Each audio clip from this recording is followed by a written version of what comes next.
महाभारत की कथा महर्षि पराशर के कीर्तिमान पुत्र वेद व्यास की देन है।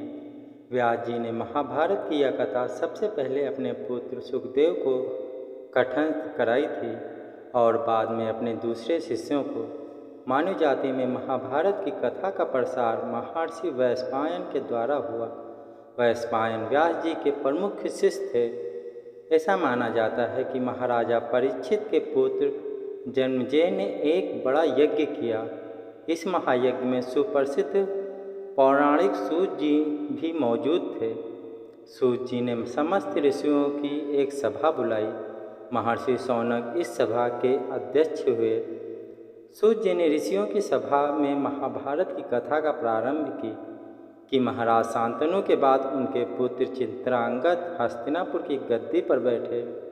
उनकी अकाल मृत्यु हो जाने पर उनके भाई विचित्रवीर राजा हुए। उनके दो पुत्र हुए, धृतराष्ट्र और पांडु। बड़े बेटे धृतराष्ट्र जन्म से ही अंधे थे, इसलिए उस समय की नीति के अनुसार पांडु को गद्दी पर बिठाया गया। पांडु ने कई वर्षों तक राज्य किया। उनकी दो रानियां थीं, कुंती और मांद्री। कुछ समय राज्य करने के बाद पांडु अपने किसी अपराध के प्रायश्चित के लिए तपस्या करने जंगल गए। उनकी दोनों रानियां भी उनके साथ ही गई। वनवास के समय कुंती और मांद्री ने 5 पांडवों को जन्म दिया।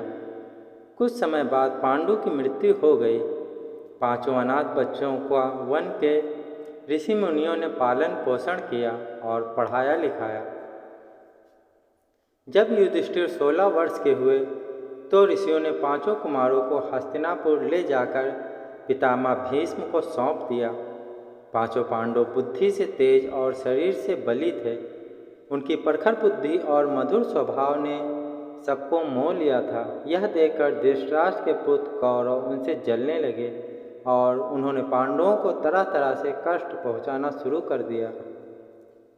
दिन प्रतिदिन कौरवों और पांडवों के बीच वैरभाव बढ़ता गया।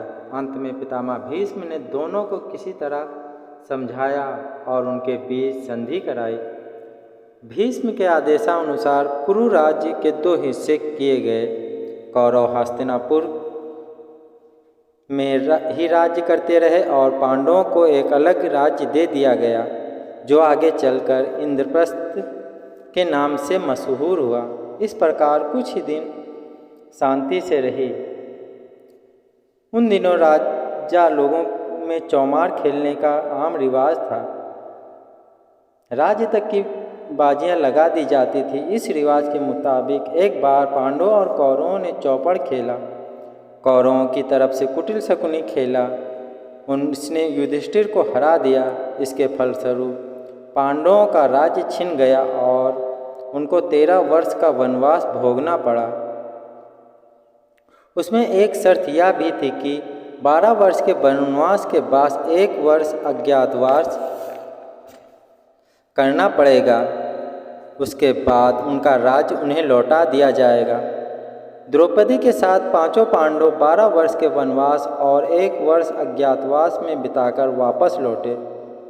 पर लालची दुर्योधन ने लिया हुआ राज्य वापस करने से इनकार कर दिया। अतः पांडवों को अपने राज्य के लिए लड़ना पड़ा।